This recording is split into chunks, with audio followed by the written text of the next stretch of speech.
नमस्कार, आप देख रहे हैं TTN 24 न्यूज और मैं हूं आपके साथ स्वाति। तो चलिए रुक करते हैं आज की खास खबरों की ओर।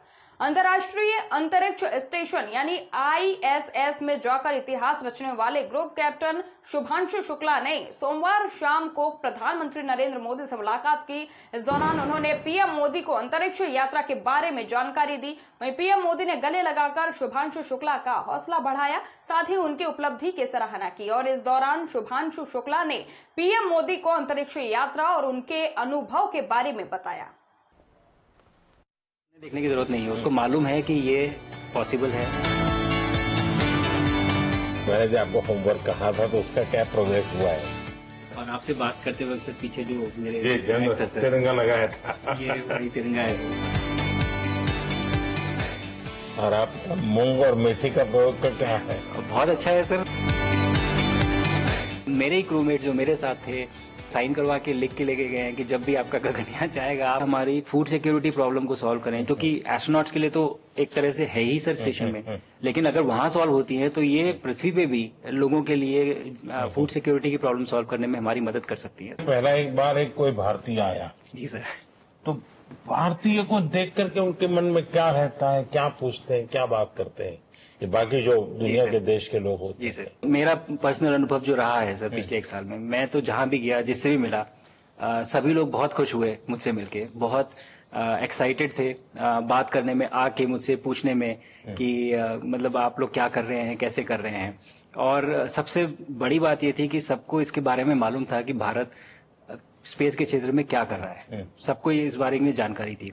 और सब मुझसे ज्यादा तो कई लोग थे जो गगनयान के बारे में इतना एक्साइटेड थे, जो आके मुझसे पूछ रहे थे कि आपका मिशन कब जा रहा है। एंड मेरे ही क्रूमेट जो मेरे साथ थे मुझसे साइन करवा के लिख के लेके गए हैं कि जब भी आपका गगनयान जाएगा आप हमें इनवाइट करेंगे और लॉन्च के लिए, और उसके बाद जल्दी से जल्दी हमें आपके व्हीकल में बैठ के जाना है। तो मुझे लगता है सर कि बहुत ज्यादा उत्साह है। ये सारी आपको टेक जीनियस के रूप में बुलाती थी, क्या कारण?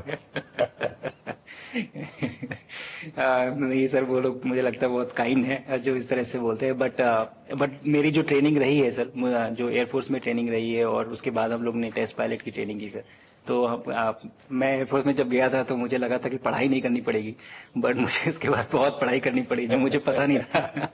और टेस्ट पायलट बनने के बाद तो एक ये काइंड ऑफ एक इंजीनियरिंग का एक डिसिप्लिन बन जाता है सर। इसरो में ट्रेनिंग की, हमारे साइंटिस्ट ने हमको पढ़ाया तो 3-4 साल, तो मुझे लगता है कि हम लोग काफी अच्छे से तैयार थे सर इस मिशन के लिए जब पहुंचे। मैंने जो आपको होमवर्क कहा था तो उसका क्या प्रोग्रेस हुआ है? बहुत अच्छा प्रोग्रेस हुआ है सर, और लोग काफी हंसे थे मेरे साथ। उस मीटिंग के बाद उन्होंने मुझे चढ़ाया भी था कि आपके प्रधानमंत्री ने आपको होमवर्क दिया है। दिया तो है, और बहुत जरूरी है सर।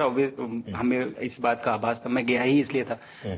मिशन तो एक सक्सेसफुल हुआ है सर, हम लोग वापस आ गए हैं, लेकिन ये मिशन अंत नहीं है, मिशन तो शुरुआत है। तो अरे तो मैंने उसी दिन भी कहा, आपने उस दिन बोला था सर, हमारा पहला कदम है, पहला कदम है सर। तो इस पहले कदम का मेन जो उद्देश्य था वो यही था कि हम कितना कुछ इससे सीख के हम वापस ला सकते हैं।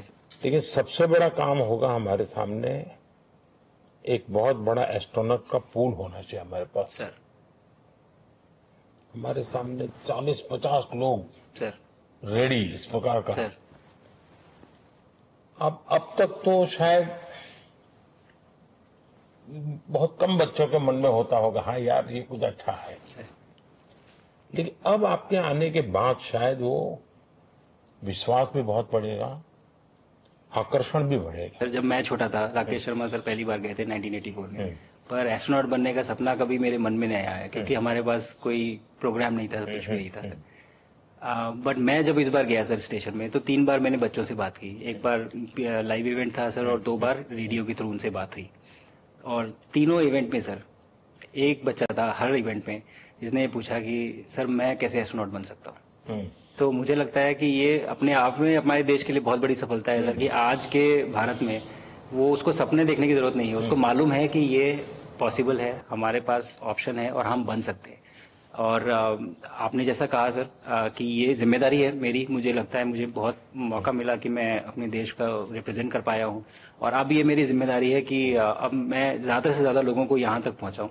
अब स्पेस स्टेशन और गगनयान सर, जो हमारे बड़े मिशन है सर, उसमें आपका एक्सपीरियंस बहुत काम आएगा। तो मुझे लगता है सर कहीं ना कहीं हमारे लिए एक बहुत बड़ा मौका है, स्पेशली सर क्योंकि जिस तरह का कमिटमेंट हमारी गवर्नमेंट आपके द्वारा जो है स्पेस प्रोग्राम को sustained budget every year in spite of failures, जैसे कि चंद्रयान 2 सर सक्सेसफुल नहीं हुआ, उसके बाद भी हमने कहा कि नहीं हम आगे बढ़ेंगे, चंद्रयान 3 सक्सेसफुल हुआ।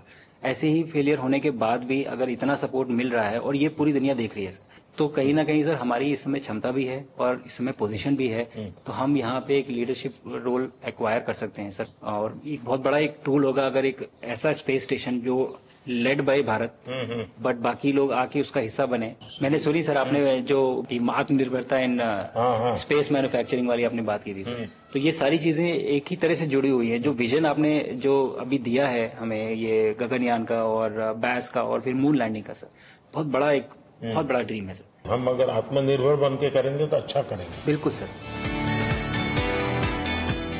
मैंने काफी सारी चीजें सर स्पेस से फोटोग्राफ वगैरह कोशिश की भारत की लेने की। तो ये भारत यहाँ से शुरू से ये ट्रायंगल, ये बैंगलोर है सर, ये हैदराबाद क्रॉस हो रहा है और ये जो फ्लैश आप देख रहे हैं सर ये सारी बिजली चमक रही है सर, बिजली जो पहाड़ों में हो रहा है सर। और ये क्रॉस होते ही जो डार्क एरिया आता है सर ये हिमालय आ जाता है और ये ऊपर की तरफ जो जा रहे हैं सर ये तारे हैं सारे और ये क्रॉस करते ही ये पीछे से सूरज आ रहा है सर।